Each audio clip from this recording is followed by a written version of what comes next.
दोस्तों नमस्कार। सबक समाचार में आपका स्वागत है।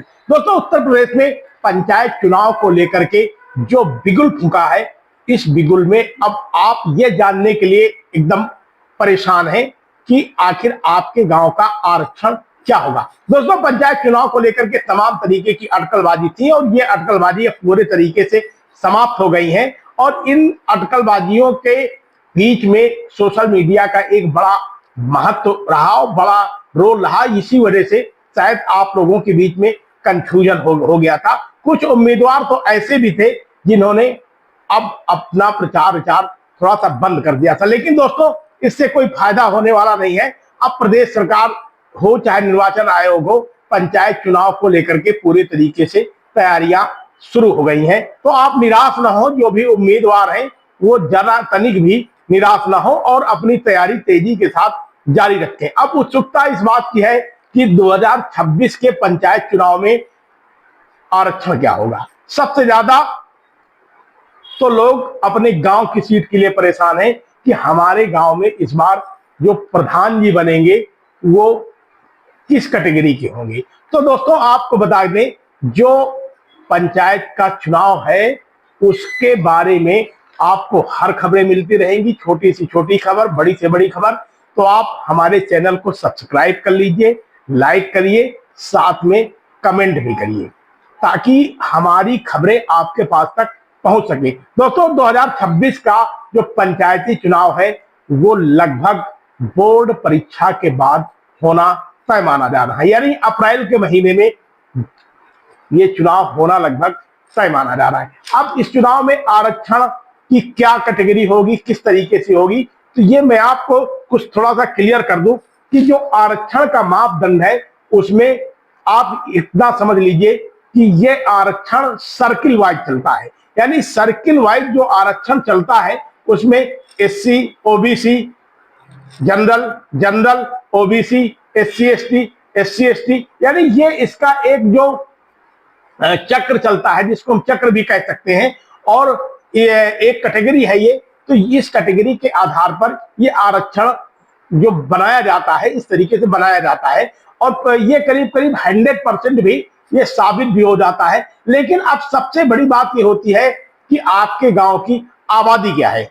2016 में आपके गांव की आबादी क्या थी, 2021 में आपकी गांव की आबादी क्या थी, और जो पहले जनगणना हुई थी यानी उसमें आपके गांव की आबादी क्या थी। तो उसके अनुसार ही दोस्तों ये आरक्षण की सीट तय होंगी और इससे बहुत कुछ प्रभावित भी होने वाला नहीं है, क्योंकि गांव में बहुत ज्यादा आबादी भी शायद अब नहीं बढ़ रही है। तो दोस्तों आपको बता दें कि इस चुनाव में जो सबसे खास बात है, आबादी से का मतलब आप इससे भी अंदाजा मत लगाइएगा कि आबादी का मतलब जो निर्वाचन आयोग की कैटेगरी है उसमें यह देखा जाता है मतदाता, यानी आपके गांव में 2016 में जो मतदाता थे वो कितने थे, 2021 का जो चुनाव हुआ उसमें मतदाताओं की संख्या क्या थी, और इसमें जातिगत आंकड़े क्या थे, यानी किस जाति के वोटर कितना बड़े हैं। तो आबादी का मतलब यहां से आप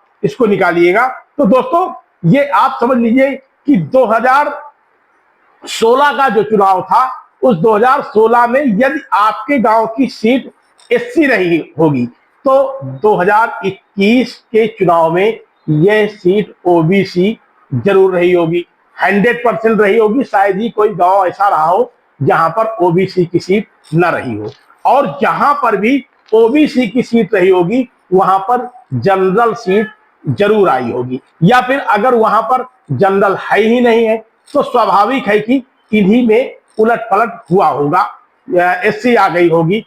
अब तमाम गांव ऐसे हैं जहां पर एससी एसटी की आबादी कम है, तो वहां पर जो आरक्षण का मानक बन जाता है वो ओबीसी और जनरल के बीच में ही बन जाता है। तो ये आप ध्यान रखें कि जो आपको ये सर्किल देखना होगा, ये सर्किल आपको 2016 के चुनाव से देखना होगा, यानी 2016 के चुनाव में आपके गांव की सीट कौन थी और 2021 के चुनाव में आपके गांव की सीट कौन थी। यानी जो मोटा तौर पे मैं आपको बता दूं, जो एक अंदाजा लगाया जाता है कि 2016 में यदि आपके गांव की सीट एससी रही होगी तो 2021 में 100% तो नहीं कह सकता, लेकिन 99% आपके गांव की सीट ओबीसी रही होगी।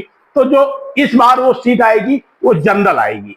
इसी तरीके से अब यदि 2026 की हम बात करें तो 2026 में भी तकरीबन यही फार्मूला आपको अपनाना होगा, जहां पर 2026 में जो सीट एससी थी वो सीट इस बार जनरल उसका आना करीब करीब तय है। अगर गांव में जो बड़े मतदाता हैं वो जातिगत आधार पे एससी ज्यादा बने हैं या फिर पिछड़े वर्ग के लोग अधिक संख्या में बने हैं तो भले ही प्रभावित हो, लेकिन जो समीकरण है और जो कैटेगरी है उसके आधार पर जहां पर भी एससी की सीट है वहां पर इस बार जनरल कैटेगरी की सीट आना लगभग तय है। और जहां पर भी जो है ये ओबीसी की सीट रही है वहां पर एससी की सीट लगभग आना तय है। तो दोस्तों ये पंचायत चुनाव का जो सर्किल वाइज का जो सिस्टम होता है, इस सर्किल वाइज के सिस्टम को तैयार करने के लिए पूरा पंचायत विभाग, निर्वाचन कार्यालय सब कुछ आमने सामने लगा हुआ है, पूरी तैयारियां की जा रही हैं। तो आपको जो आपके गांव के आरक्षण का जो मानक है उसको आपको ये देख लीजिए कि 2016 में आपके गांव की सीट मोटी मोटा मैं आपको फिर बता दूं, यदि एससी रही है और जनरल भी है आपके गांव में तो इस बार वो सीट तकरीबन जनरल आएगी। बशर्ते ये है कि अब पता लगा कि आपके गांव में कुल मतदाताओं की संख्या 1000 है और वहां पर जो जनरल कैटेगरी के लोग हैं वो केवल 100 लोग हैं, तो ऐसे में वहां पर जनरल सीट नहीं आएगी। ऐसे में फिर वो अगर ओबीसी की संख्या एससी एसटी से कुछ 19-20 है तो ओबीसी आ जाएगी। तो आप पहले ये देख लीजिए कि आपके गांव की जो जातिगत समीकरण है वो किस कैटेगरी में। तो दोस्तों बहुत कुछ ये सब प्रभावित करेगा। 15 जनवरी को 15 जनवरी तक मतदाता सूची का जो फाइनल मतदाता सूची है उसका प्रकाशन हो जाना है और 30 जनवरी तक प्रधानों के बस्ते जमा हो जाने हैं।